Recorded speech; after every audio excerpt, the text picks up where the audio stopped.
The Mavericks snapped their 2-game losing streak thanks to big nights from Moses Brown and Kyrie Irving. We'll break it all down. Coming up next on the DLLS Mavs postgame show. Here we go.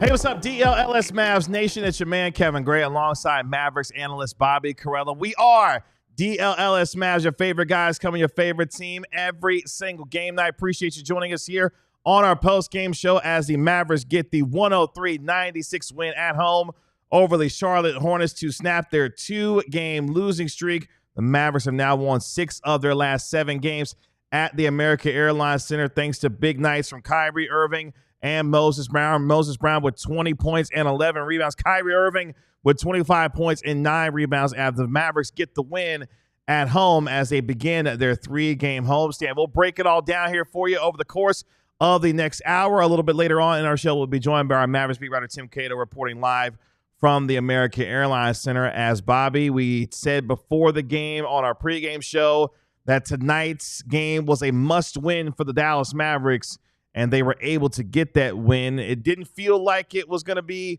a win in some aspects and some portions of this game. Gives credit to Charlotte for playing hard, but the Mavericks did what they had to do to get it done tonight. Had to. Needed it really, really, really, really, really, really badly. And, we've said it before countless times. One thing you're never going to do in the NBA is apologize for winning a game. So on to the next one, KG.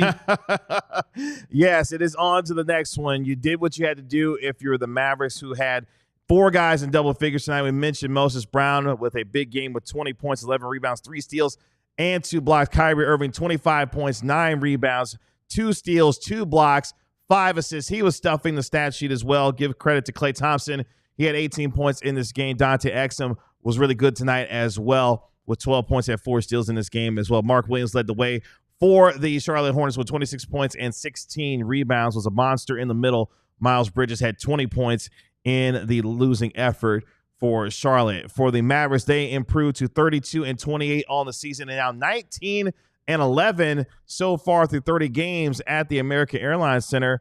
So doing what they've had to do at home through 30 games so far at 19-11. And now put themselves in position with the Milwaukee Bucks coming into town on Saturday to continue that momentum. But the story of the night, give credit to Moses Brown, who is, of course, on a 10-day contract, who has played sparingly in his time, his second tour of duty with the Dallas Mavericks, got the starting nod tonight for Jason Kidd and his Mavericks, and made the most of his opportunity, not only with the presence on the inside, but doing a lot of different things to help this Mavericks team at different points of this game to help them get the win. Yeah, he's very big and very tall, and he got the start tonight. Mark Williams on the other side was starting for the Hornets, and he's obviously a really big dude. And, I think there was good reason to doubt. I mean, given what Mark Williams was able to do against Moses and Dwight, there was really good reason to doubt that Kessler Edwards and Omax and, the other guys that have sort of been platooning at center these last few games would be able to corral him. And so J-Kid went with Moses, and, for all of Mark Williams' ability on offense, he struggles a bit on defense, we should say. And, the Mavs are able to break down their guy on the perimeter. And oftentimes, whenever you're a big like Moses, who's more of a hang out in the dunker spot, pick up the trash, take these drop-off passes, go up and finish, the guards have to do the work. And the guards and perimeter players were doing the work, drawing Williams over, and then Williams wasn't able to recover. And he got in foul trouble early, too. That helped quite a bit. But yeah, I mean, Moses just brings the juice, man. He's electric. He plays hard. Sometimes that energy translates to fouls. Sometimes it translates to turnovers. He travels a lot, things like that. But tonight he was really locked in, and they needed it. And I do, there's a bit of a discussion going on in the chat. There is a caveat in a 10-day contract. It's 10 days or 3 games, whichever lasts longer. So there's a discussion going back and forth about, since he played in 3 games, is he done? But no, it's whichever lasts longer. So you can sign a guy to a 10-day contract, say, over the All-Star break, and it would extend beyond until you can play 3 games. There is a site out there that says that it's 3 games or 10 days, whichever comes first. That site is wrong. Also, the AI overview on Google is wrong. It's 10 days or 3 games. And so he is available to play on Saturday against Milwaukee, which is important. Now, I don't know how much we're going to see him out there against Giannis. Sure. But against a team like the Hornets, Moses can go off, and they needed that. They needed that offense tonight because, Klay started slow. Kyrie started pretty slow. No one else outside of Moses really contributed much. That's and true. I mean, they needed everything that Moses gave them.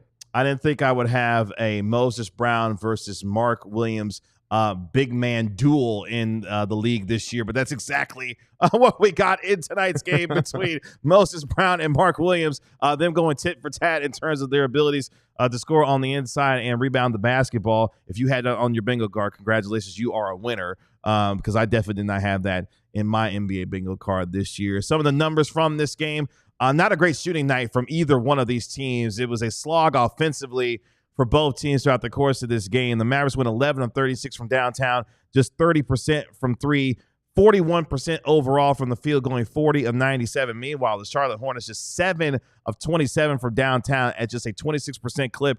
Meanwhile, shooting 40% overall from the field, going 40 of 98. Charlotte did dominate on the boards, though, winning that battle 56-48, and including out-rebounding the Mavericks on both the offensive and defensive glass, 14-10 and 42-38. But they made enough plays in the Mavericks, I thought, in terms of the rebounding when they had to, despite the lack of size that they had going into this game. Give credit to Moses Brown for the way that he did that. Some other numbers, Mavericks go 12 of 16 from the free throw line. Charlotte 9 of 13 from the charity stripe. So not a lot of free throws taken by either team. A lot of jump shots taken and not a lot of makes for either one of these teams tonight. But down the stretch, Bobby, this team was able to make some shots. Klay Thompson hitting a big 3 to extend the lead back up to 6 with just under 2 minutes left in the game as well. Kyrie Irving came alive in that second half to really give them some offensive punch that they desperately needed. A lot of steals. Half-court offense in this game by both teams is pretty bad. But, yeah, in the pregame show, one thing we were saying is, the Mavs, given their roster state right now, their relative lack of size, a lot of guys playing in roles that they're not very experienced in or maybe not even really qualified to play in, it's tough for the Mavs to string together a lot of stops.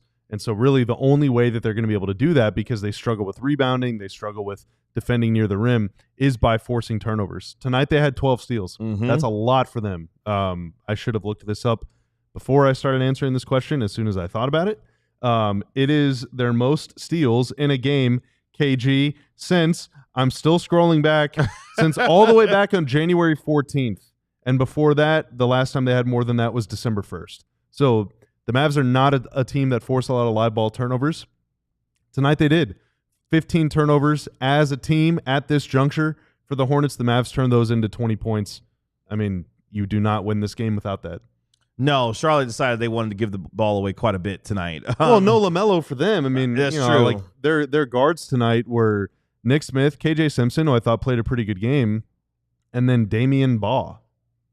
Who? The Mavs had Kyrie. That's true. I don't know who that last person you said was. I never heard of that guy. The Charlotte Hornets had 15 turnovers on the night. Give credit to the Mavs. They scored 20 points off those 15 turnovers tonight to give themselves some real opportunities. They outscored the Charlotte Hornets 13-8 in the fast break. We talked about the bench having to contribute to tonight's game. If the Mavericks wanted to win, they were able to do so, outscoring the Charlotte Hornets 29-20 in that department. They were a -14 the first time they played each other, with Charlotte outscoring them 28-14 in the bench department. So a lot of guys with a lot of different contributions. Give a real big shout out to Dante Exum tonight, pushing the ball with pace, was able to get 4 steals on the night. He finished the game with 12 points. He was 3 of 4 from the field with 5 of 5 from the free throw line. I thought constantly attacking and getting downhill and making things happen. Dante Exum continues to play well, having coming off that wrist injury that he had been dealing with throughout the most of the season, and was able to get in some really good contributions. We lauded, obviously, with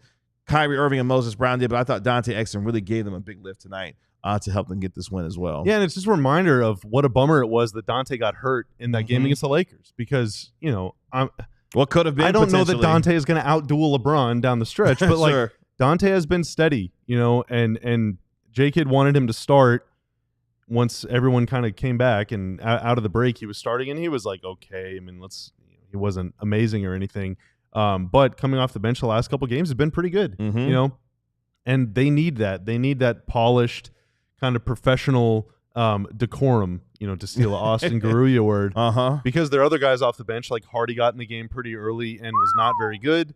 Dinwiddie had his moments tonight, but also had his moments where he wasn't very good. Dante is just like solid, man. He's just solid. He's going to get them in the offense. He's going to take some shots. He's going to go to the basket. He had 4 steals. He was really, really, really good.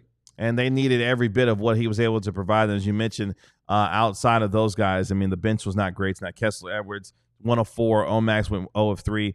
Jaden Hardy, just a real struggle for him right now. He goes 0 of 2 from the field. -8 in 2 minutes. In 2 minutes that he played. So, Kyrie was plus 21 in this game, KG.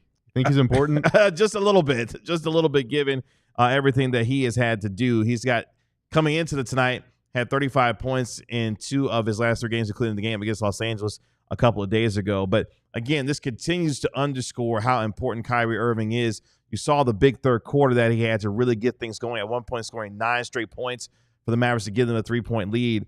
This offense goes as Kyrie Irving goes. And when he finally started going, because I never thought that I would see Moses Brown leading scoring between 2 teams in an NBA game at halftime, but that's exactly what had happened in halftime between the Mavericks and the Hornets. But it took Kyrie Irving getting going in that third quarter to really get things settled down for the Mavericks offensively, to get them to a point where they were able to get into a little bit more of an offensive rhythm, because for a while there, the offense was just rather clunky for both teams, but especially for Dallas. It was such a grind for him and such a grind for the whole team. Sure. That the TiVo Knievel, it's a great comment. It's a great comment.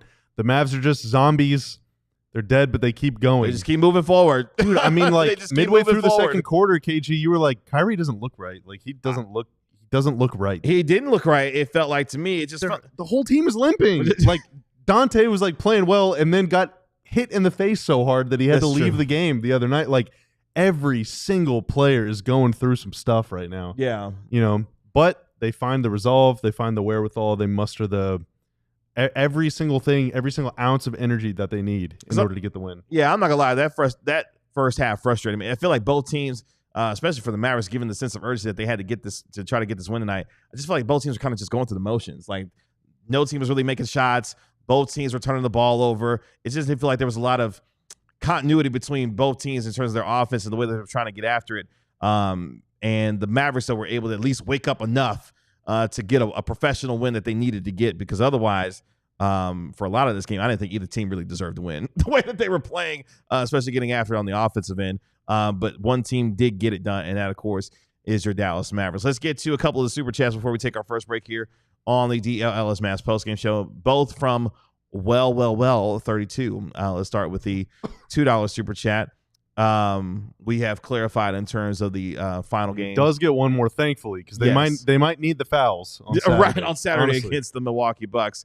So I mean, maybe he gets out there and does. Maybe he can do something. My hope for him is that he just doesn't get a poster from Giannis. That's my hope. Giannis is going to put him to the test. Who was it that kept trying to posterize? What's his name? Damian Baugh tried to throw it down, but then somebody else. Daquan Jeffries. Yeah, he tried it too on Moses Brown, and then he wasn't having it.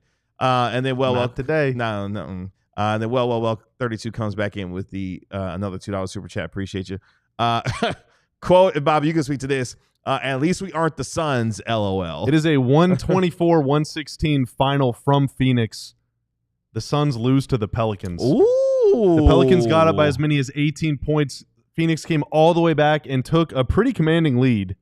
And then going into the fourth quarter, the Pelicans outscored Phoenix by 11 in the final frame and take home the win. Phoenix is now 27-32.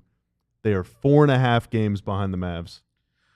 Wow. So 4.5 games behind the Mavs. And the Mavs will see the Suns not that long from now. In fact, that'll be part of their 5 of 6 games at home. They'll see Phoenix as the last game of that 5 of 6 game stretch at the AAC before they go on the road to take on San Antonio for a couple of games.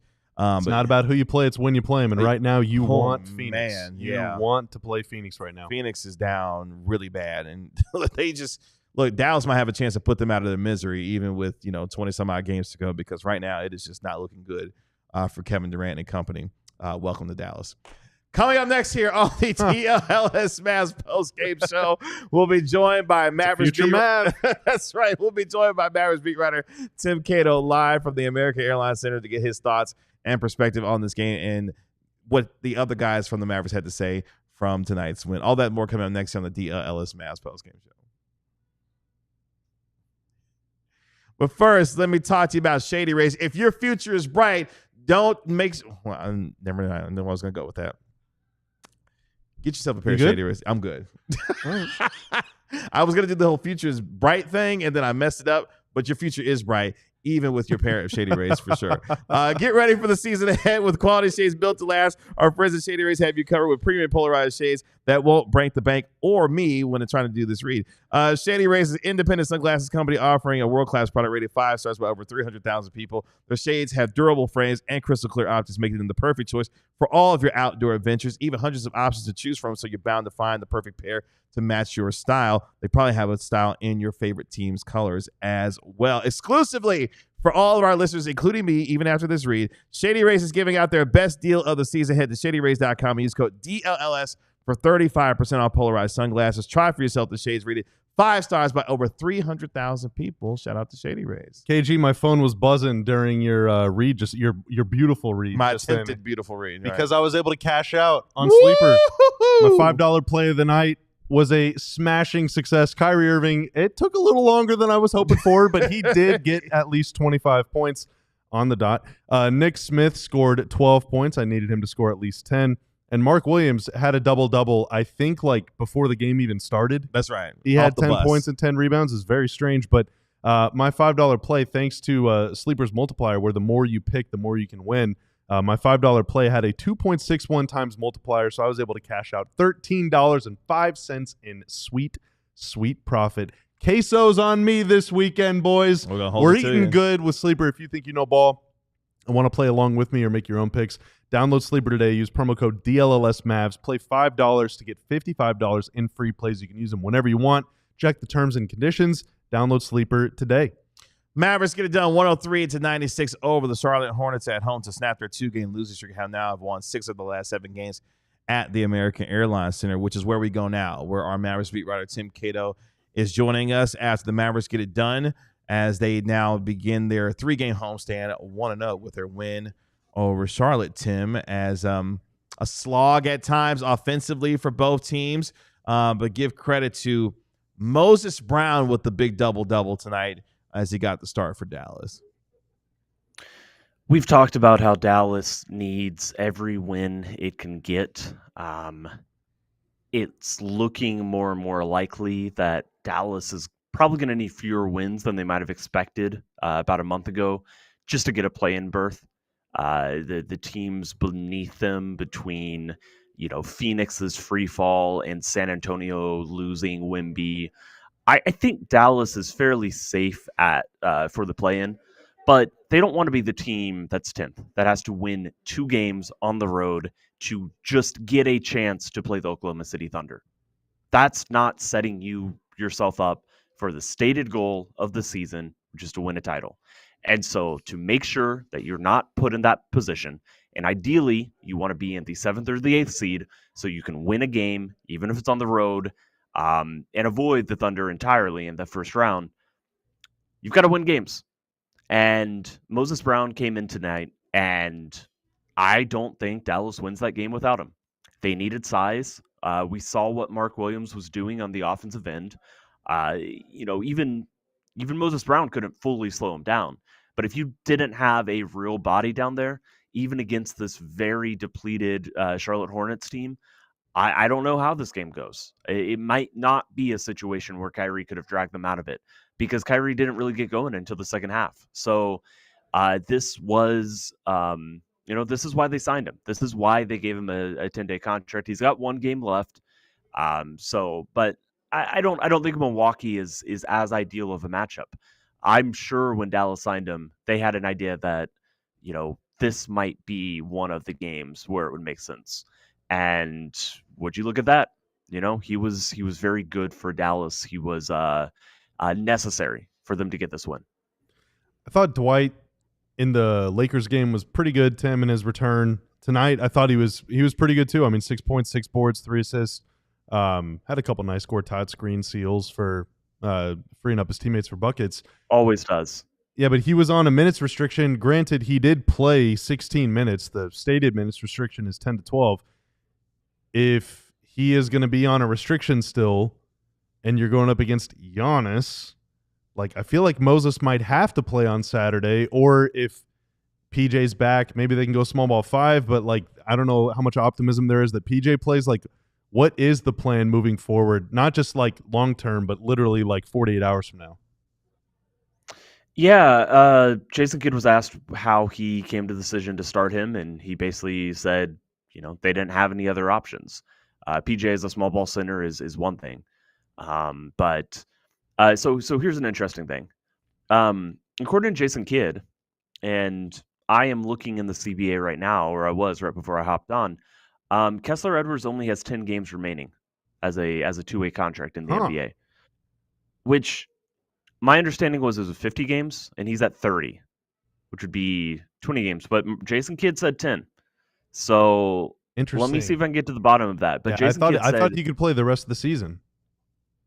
Jason Kidd said they would have sat Kessler Edwards if PJ had been available tonight. Is it games that you've dressed in? Because he has dressed and gotten DNP'd. It possibly. This was his 30th game of the season. So that's why I literally had the CBA open and then had to hop on with you guys. My impression was it was 50. I should have clarified that. I assumed that he was closing in on 50. I thought he had gotten more like nothing games. I'll see if I can clarify this before I talk to you guys next. Consult with a few lawyers and find the answer for us. And explain for the folks why that's important in terms of him, if he is approaching that number, what that means for him in terms of a contract with this team. Well, it doesn't mean anything contractually. He can still be a two-way player. However, a two-way player has a limited number. A two-way player cannot play 82 games. They cannot play 51 games. My impression was they could play 50 games. And again, because Jason Kidd just said this, and then we talked to Moses Brown for a minute. Then I came here to talk to you guys as we wait for Kyrie. I am in the process of figuring this out too. But yeah, two-way contracts just have specific rules that dictate what they're going to do. And obviously, as Dallas looks ahead and they realize they've got one more game of Moses Brown and they've got Dwight Powell, theoretically, presumably, coming off his minutes restriction here in the coming weeks, hopefully coming games, not weeks. But those big men are still, yes, they're going to be reevaluated here in a week or so, but you still don't know when you're going to get them back, and when they're reevaluated here next week, it's very unlikely any of them. The news is going to be, okay, yeah, they're about to get back on the court. It's going to be, this is their timelines. This is their timelines to return. So Kessler Edwards has been the team's starting center. If this is the situation that they're in, Dwight Powell hopefully can, for the Mavericks, it can be the starter up until Anthony Davis returns. And out of the three, if any of them are going to come back in March, I would say it's probably Anthony Davis. But again, I wouldn't even bet on that necessarily. You need centers, and you need Kessler Edwards to be out there because he has been the most effective player. They are unable to acquire another player up until like 4 days before the season ends. There is no more help coming. Once Moses Brown's contract expires, it is the roster and the players that you see when you open, ESPN or Basketball Reference. It's the players on the listed on the team. So it's an interesting strategy element as that Dallas has to navigate here, and it's not a fun situation that for anybody to be in, but that's where they are. So they're gonna have to start not even allowing their 5th string center to dress so that they can keep him for later in the season. Good gracious. You might need to empty the chamber with Kessler right now because I mean, you're going to play another 10 games at least before those guys come back. Yeah. So, you might have to do it. Yeah. Oof. It's tough. And this, of course, hopefully, the injury with PJ Washington and his ankle is not anything more severe or anything more than what has already been dealing with. We don't know necessarily for his status for the game on Saturday against Milwaukee, but I mean, he's your other kind of small ball 5 at that particular point, and hopefully he can get back on the floor as quickly as possible. But for tonight, and when Jason Kidd, I'm sorry, in the pregame when Jason Kidd said serious, I perceived it at least initially as being any injury to one of our starters and a player very important to us is a serious thing for us. It's serious that he has availability concerns. I did not take it to mean the injury itself was a serious thing. That said, if he missed tonight, especially after coming back, that's a tough spot to be in. So we don't know his status going forwards for sure. I just don't think I don't think out of nowhere this injury that, this ankle sprain became something worse than that. But agreed, we don't know his very short-term availability or if he's going to be able to go on Saturday. There's been a little bit of confusion or angst or anger or sadness and kind of just all the stages of grief about Jaden Hardy, who has flashed and then faded and then flashed and then been benched and then has been not very good and then was benched and then got a chance tonight. Played 2 minutes, 0 for 2.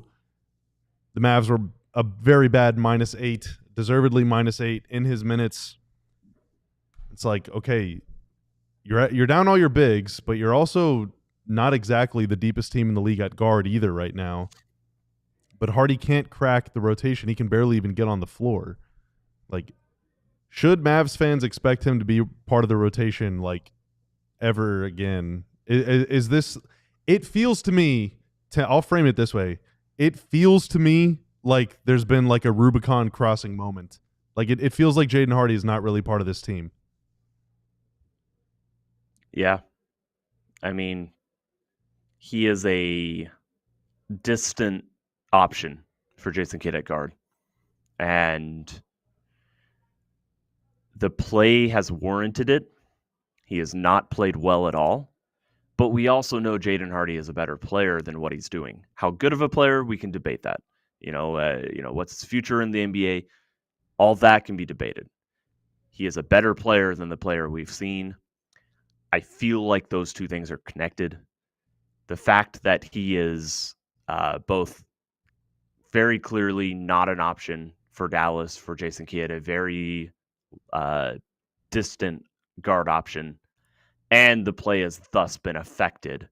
For a confidence player, I think it's fair to say it makes sense that even now, even when he does get a minute or two, it's just not coming. And I guess that's the other thing. He's always been a player who needs at least some volume to get going.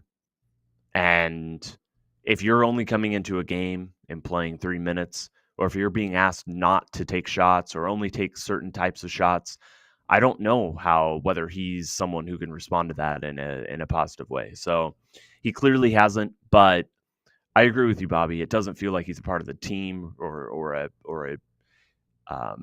he's certainly not being prioritized even as a deep rotation option right now.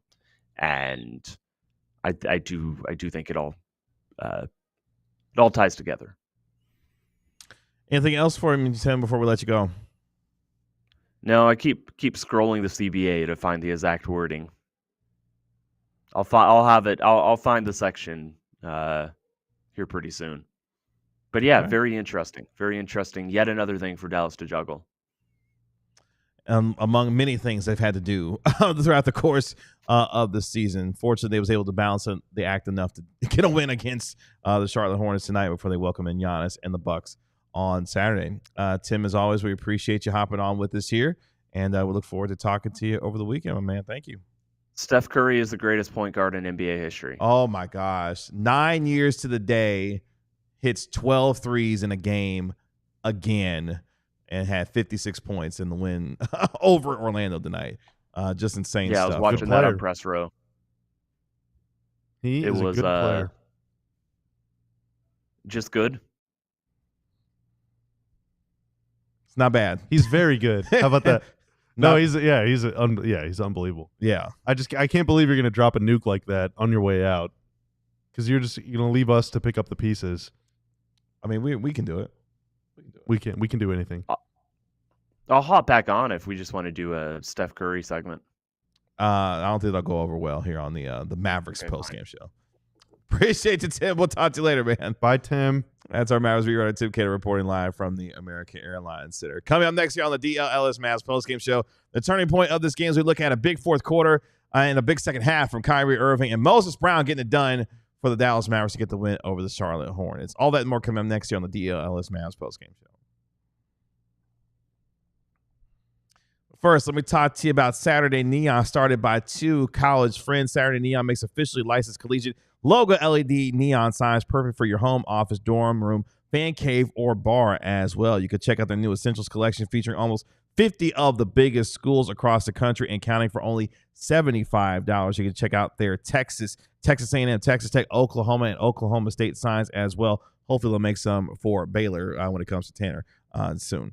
Unlike traditional neon, these LED signs won't break or shatter, but still give you that classic uniform glow that you know and love, lasting up to 100,000 hours, so you'll be enjoying your sign for years to come. They're super easy to install as well, and they're the perfect gift for your favorite sports fans. So make sure you head over to SaturdayNeon.com and use code DLLS for 10% off your favorite sign. Again, SaturdayNeon.com. Use code DLLS for 10% off your favorite LED sign today. What is that knocking sound I hear in the distance? What is that?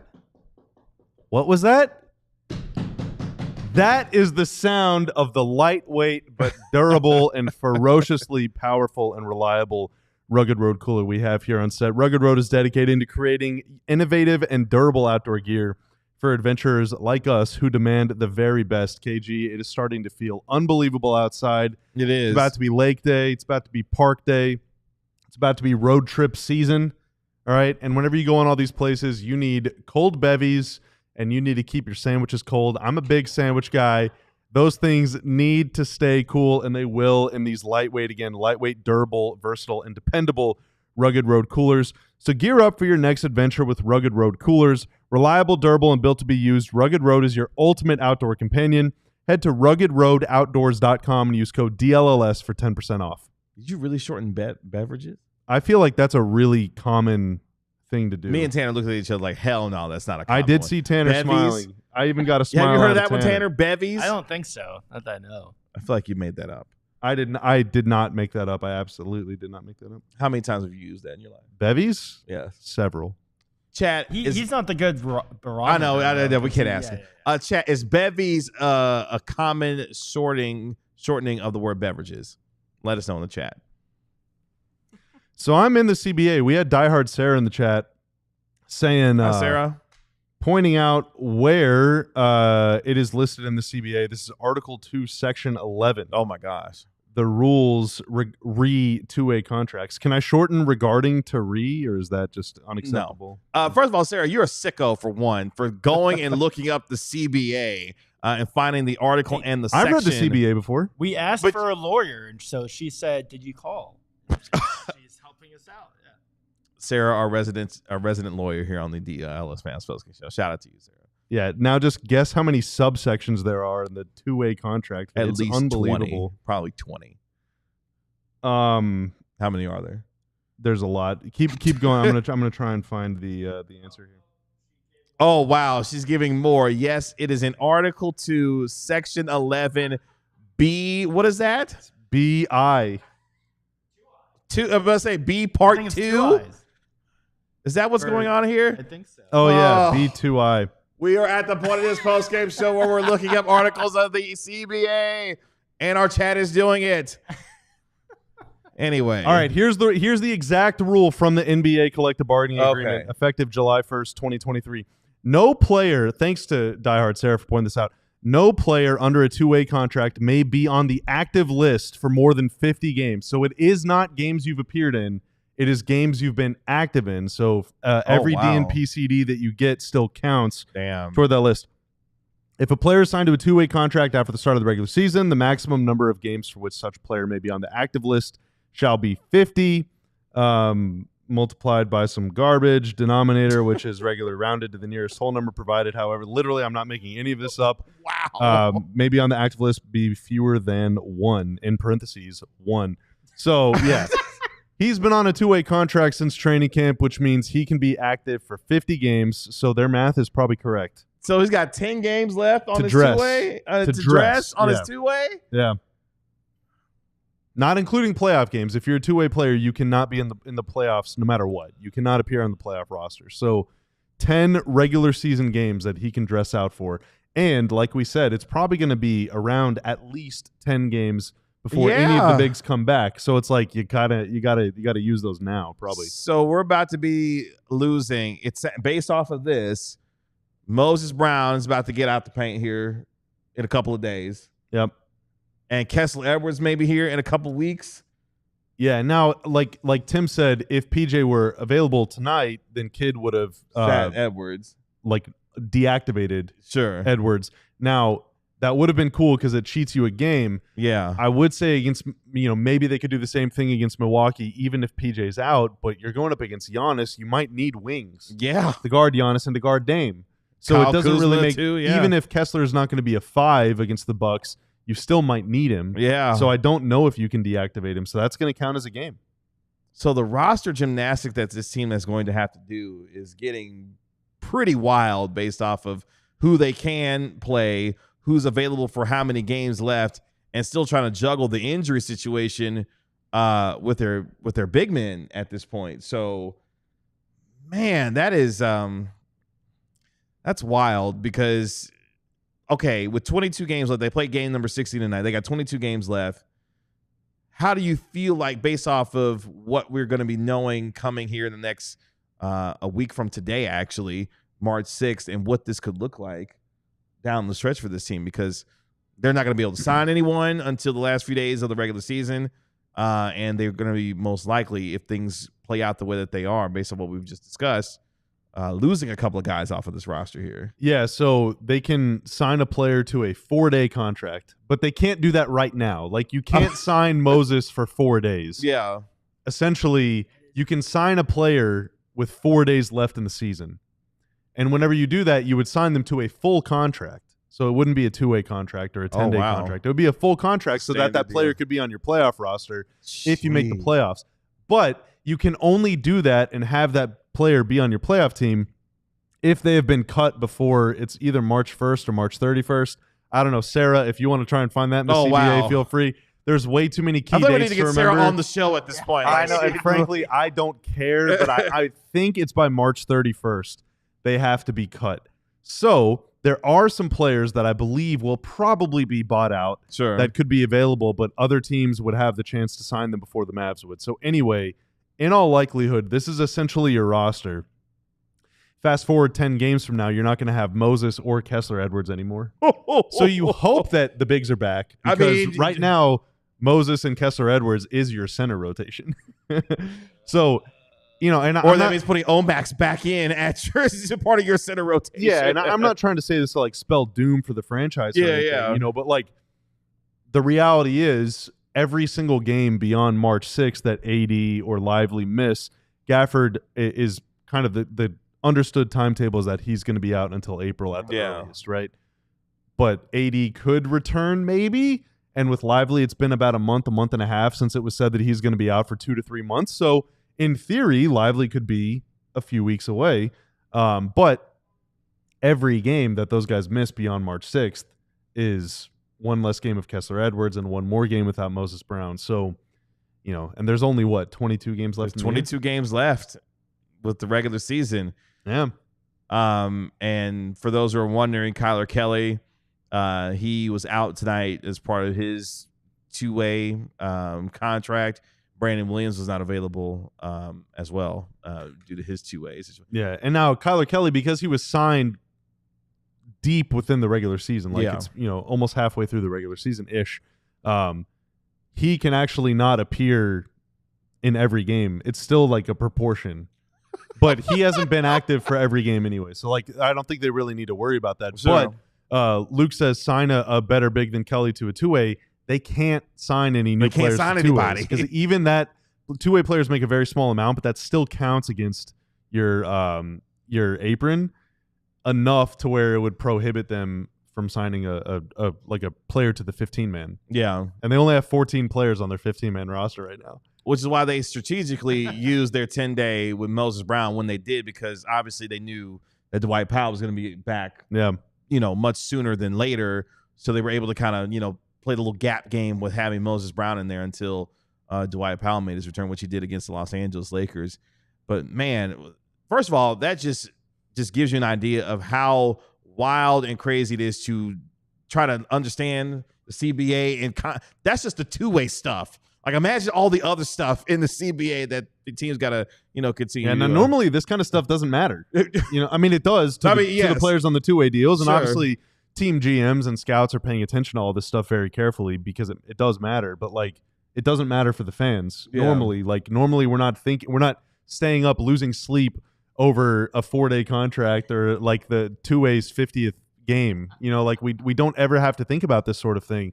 But this year is it's another example of unprecedented times. And drank some beer.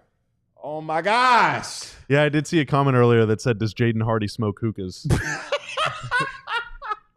So that must be maybe he was photographed doing that over the break.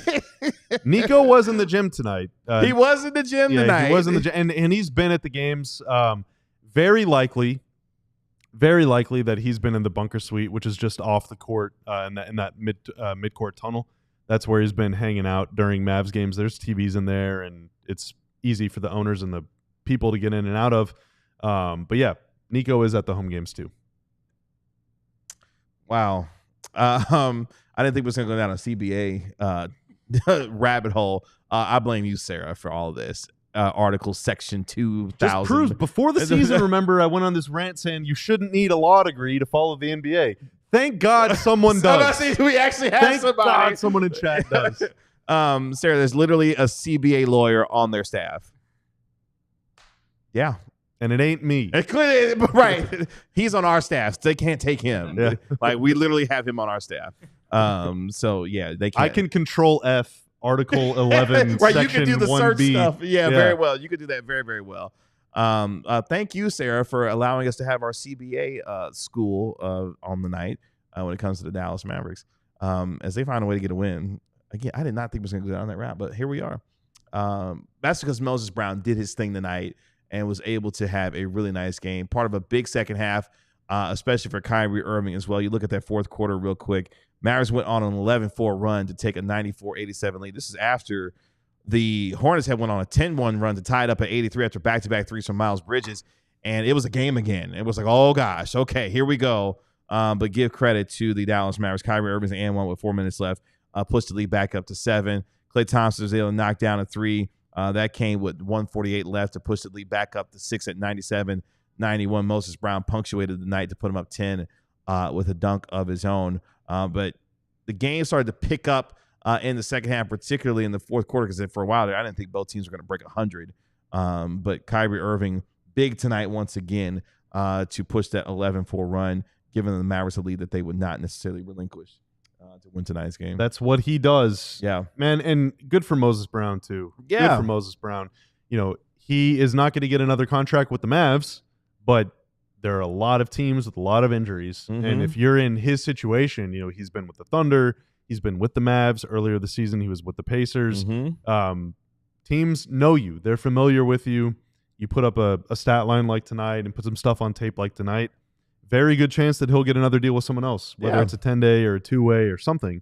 More money, more opportunities, more chances to earn a permanent spot in the league. So, it's just like that kind of stuff is really cool to see. Yeah. Had a great interview with Skinwade after the game as well. It's someone you could tell is really thankful to be in the position that he's in, have another opportunity to showcase the skills that he has and help contribute to a win for the Mavericks that they absolutely needed. Miles asks, is Moses Brown a Laker?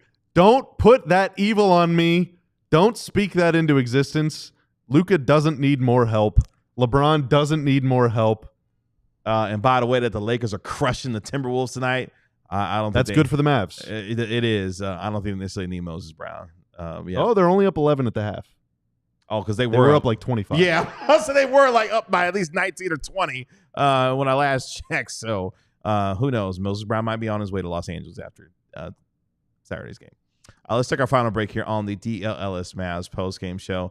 When we come back, we're going to vibe out. We want to hear from you as far as how you felt about tonight's win as we look forward to Saturday's game when the Mavericks host Giannis and the Milwaukee Bucks. All that and more coming up next year on the DLLS Mavs post-game show.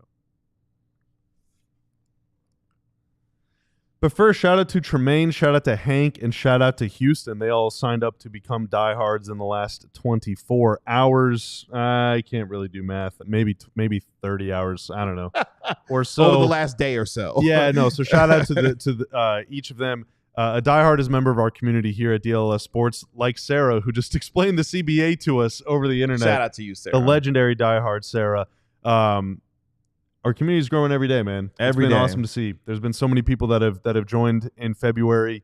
We just turned 6 months old. We did. We just celebrated our 6-month anniversary yesterday. That's right. Shout out to each and every one of you for hanging out with us on YouTube. All these free shows that we're doing every day, chatting, subbing to the channel, liking, commenting, just being cool and hanging out with us here.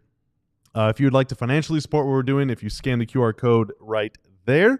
Or click the link in the description below, or go to alldlls.com/diehard. We're running a spring training intro offer with the Rangers season starting up. It's now $48 a year, $4 a month to become a diehard. When you do, you get a free shirt, which pays for a ton of the membership fee. You also get a discount on any other gear you want. You get a discount on all of our live events. We got a big event coming up next month. Not next month yet. It's not March yet. It's close. Soon, but soon to be next Saturday. Next month, but soon to be just next month. Stay on the lookout. Be on the lookout for that. Yeah. You also get to join the DLS Diehard Discord Lounge. You get to read the entire website, all that paywalled written content, and show it. The physical diehard card as well. Flaunt it. If you got it, flaunt it, baby. Tag us on social media to let us know you're part of the family. Yeah, and we have a St. Patrick's Day shirt, Tanner. There you go. We got a drunken leprechaun. St. Patty's Day is coming up, so if you want to wear something cool, if you want to look like a baddie on St. Patty's, then that's the shirt to get. That was good. Thank you. It's better than your whole beverage bevy thing that you did. Bevy is a thing. Come on. Nobody has responded in the chat, by the way. I need to know. I need somebody to tell me. There is a company called Bevy Limited. Bevy is an informal British term for a drink, especially an alcoholic beverage. It can also be used as a verb to mean to drink. I'm sorry, are we in Britain? I'm sorry. Are we okay? I know this is America. Okay? I know we're NBA media, but it is okay to acknowledge that countries outside of the U.S. exist. It is okay. Or keep them on your basketball team. Never mind. Not around here. And not around here, apparently. Not around here. Well, Dante's cool. Dante's cool. Yeah. Kyrie is technically from Australia. That's right. And who's the other? Oh, Josh Green. He's on the other team now. He doesn't play here no more. Shout out to Josh Green, who made his return to Dallas tonight after being traded from the Mavericks to the Charlotte Hornets. He did okay. Didn't really hear much from Josh Green tonight. Yeah, made a three. Yeah, made a three. Played some good defense. Yeah, he was very all right. Good player. They love the shirt. Shout out to Austin. He loves the shirt. It's a cool shirt. There's another one of like a big mug of beer drinking a beer. It's like like a beerception. A beer situation. drinking a beer. A can of beer. That's a very St. Patty's Day thing. Beer drinking. Yeah, right on. Shout out to Stone Cold Steve Austin drinking a beer. I don't know what that means. You don't know who Stone Cold Steve Austin That's a wrestler, right? Is that a wrestler? Does he drink beers? Oh my gosh, does Stone Cold Steve Austin drink beer? Is he the guy that like crushes them and then he does like the thing? And yes. Okay. He does the thing. Okay. I cannot believe that just happened. You really didn't know do you know who The Rock is? Yes. Dwayne Johnson. That's right. Yeah. Do you know who John Cena is? He does a lot of really wholesome social media posting. The fact that that's what you know him from versus anything. See the There you go. That's right. We use the word bevy. Shout out Luke. Shout out diehard Luke. Let's go. What's the drink of choice in Australia? Well, what is Foster's? Is what? Foster's? Oh, Foster's. Is that the drink of choice I don't know. in Australia? That might not be at all, but I just remember those commercials. Ben says that bevy is not a thing. Star diehard Ben. So, I can't say that you're wrong, pal, but I can't say that you're right. Austin, I watched the WWE. Thank you, Austin. At least someone's cultured in this particular show tonight. Good gracious. And he loves John Cena. Did you watch the Pokemon Direct announcement this morning? Probably not. I've been the one sending you Grant Williams Pokemon videos. Like, Yeah. I'm in tune to what's going on here because I care about you, Bobby. Well, I care about you. Thank you for the Grant Williams updates. Apparently, he keeps cooking with the packs that he keeps opening. He probably spends a lot of money on a lot of cards. Okay, so how much does a pack of those cost? So he opened I forget what it's called, like a Blitzer pack or something. Uh-huh. I Googled, it's like at least, it's a couple $100 for one of those. Really? Yeah. Okay. He makes, Wow. you know how much, he makes $13 million Yeah, a he year. makes a lot of money. He's got a lot of money to blow. Yeah. Shout out to John T, the Bushwhackers. That's right. It's another wrestling tag team. Let's get to a super chat here on the DLLS Mavs postgame show. We're just vibing at this point as the Mavericks get the win. TiVo Knievel. Are you related to Evil Knievel in his family? Maybe. The $2 super chat. Nico hiding in the shadows at the AAC since the trade. Ha ha ha. Kind of. I mean, you know, if he was just sitting in the crowd, I feel like that would be a major, it would be a really weird thing Yeah. if he was sitting in the crowd. So I fully understand why he's not. The question will be: is he sitting in his? What happened? After he said Foster. Oh, you can't even And he's buy not even Foster's buy it? in Australia? Oh Really? my God. It's Australian for beer. Wow. I've had Foster's Apparently in not. England. I had Foster's tops. It's like Foster's with a little orange juice on top, like a splash of orange juice. It's really nice. That's exactly what I'm saying, Nicholas. Are you saying WWE makes you culture? That's exactly right, damn it. WWE is part of our mainstream popular culture. Don't tell me you weren't a wrestling fan, Nicholas. Don't tell me you weren't a wrestling fan. Don't do that. Nicholas says, I think Foster's is an American beer, just like Outback Steakhouse is an Australian. Yeah, that's a fake. That's a fake thing. Outback Steakhouse. Yeah. I forgot where I was going with this whole conversation. If y'all didn't know, we have to make it to 11. Hey, we're getting close. Saturday, as we turn our attention, because we are off tomorrow. That is where I was going. We're off tomorrow on the DLLS Mavs podcast. So the next time you'll see us is on Saturday. So this will be our chance to look ahead a little bit to Saturday's game Got to get down on Friday. against Milwaukee. As the Mavericks that game will tip off at 7:30 p.m. At the American Airlines Center. Our pregame show will begin at 6:45 p.m. Here on DLLS Sports, where the Mavericks begin a stretch, Bobby, where they will play Milwaukee, Sacramento, Milwaukee, Memphis, and Phoenix in their next 5 games. 4 of those 5 games at the American Airlines Center, with their lone game being on the road against Milwaukee. By the way, a schedule change with that.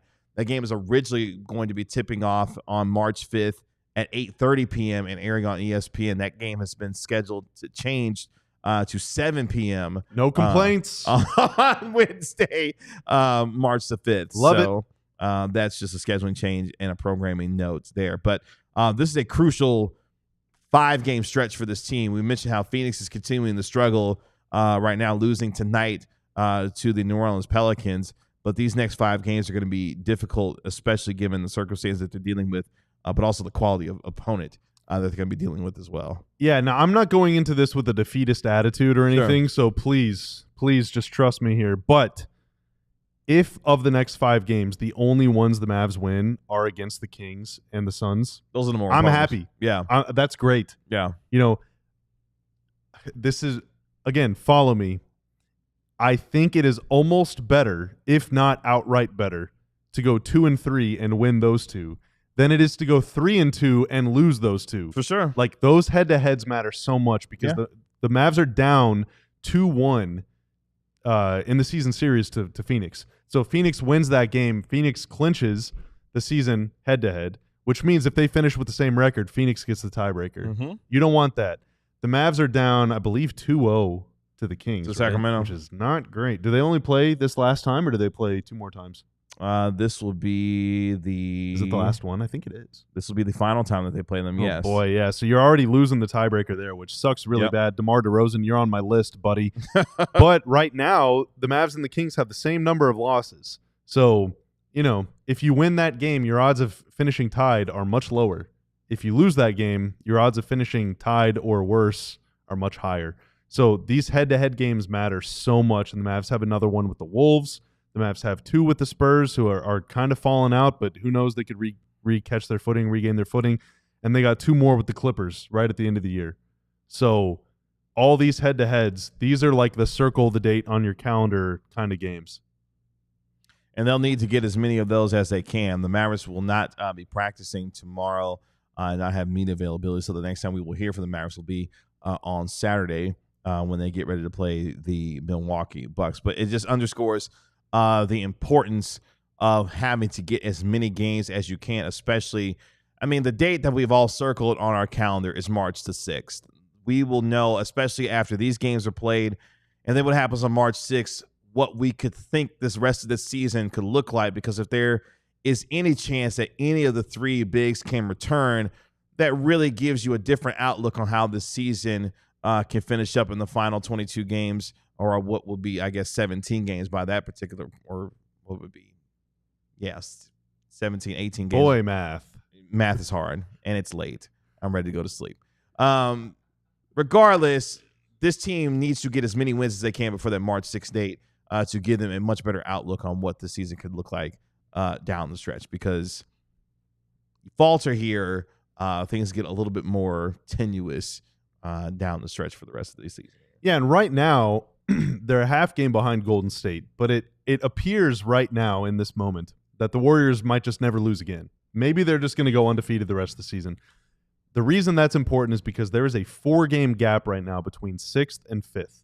The Clippers are in 6th, excuse me. The Warriors and Wolves are a half game behind them, at least for now. The Wolves might lose tonight, or maybe they'll win, who knows. And then the Mavs are a half game behind the Warriors and the Wolves. So it is very tight-knit. The Kings are 1 game behind the Mavs. So you have a very realistic path to the 6th seed. But if the Warriors win a zillion games in a row, because they're zooming up the standings right now, you're not going to catch them. So that kind of eliminates you from the top 6 unless Houston, LA, Denver, Memphis just fall off the cliff. Mm-hmm. But if those guys come back, and if Golden State doesn't just go on a 50-game winning streak, there's a chance that you could finish top 6. Yeah. There's a chance. And there's definitely a chance, even if the Warriors run the table, there's a chance that you could finish 7th or 8th. There's a chance if they come back quickly enough. So you have to hold down the fort while they're gone. You just have to find the wins when you can get them. Doesn't matter if it's against a good team or a bad team or a great team or an awful team. Doesn't matter if it's against the Kings or the Bucks. Doesn't matter if it's against the Suns or the Grizzlies. You just got to win games. You have to win games. And tonight was a great example of that, finding a way to get it done even in a performance that wasn't great.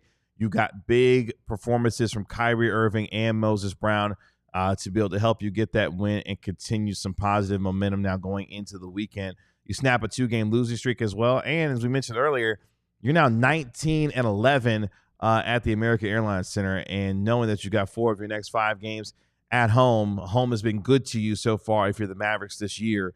And you need to continue to build on that, even with Giannis and company coming in over the weekend. Again, our pregame show on Saturday will begin at 6:45 p.m. right here on DLLS Sports. We'll be joined by our Mavericks beat writer, Tim Cato. Plus, we will have our guy, Mark Stein, back in the fold as well. Oh, it'd be so good to have him back. Yeah, it'd be good to have our guy. Charlie Saturday Bowl coming up. That's right. That's right. It's the Charlie Saturday Bowl coming My up. reputation is on the line whenever they take on the Bucks.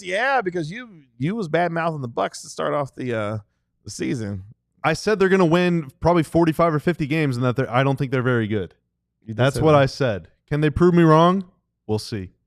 Appreciate our producer, Tanner, making us look good and sound good as always. Thank you, sir. Appreciate our Mavericks beat writer, Tim Cato, joining us live from the American Airlines Center. That is our Mavericks analyst, Bobby Carella. I'm your host, Kevin Gray. We are DLLS Mavs. Your Mavericks get it done 103-96 over the Charlotte Hornets. We'll talk to you on Saturday at 6:45 p.m. for the DLLS Mavs pregame show right here on DLLS Sports. Y'all be good. We'll talk to you then. Peace. We all silly like the mayor.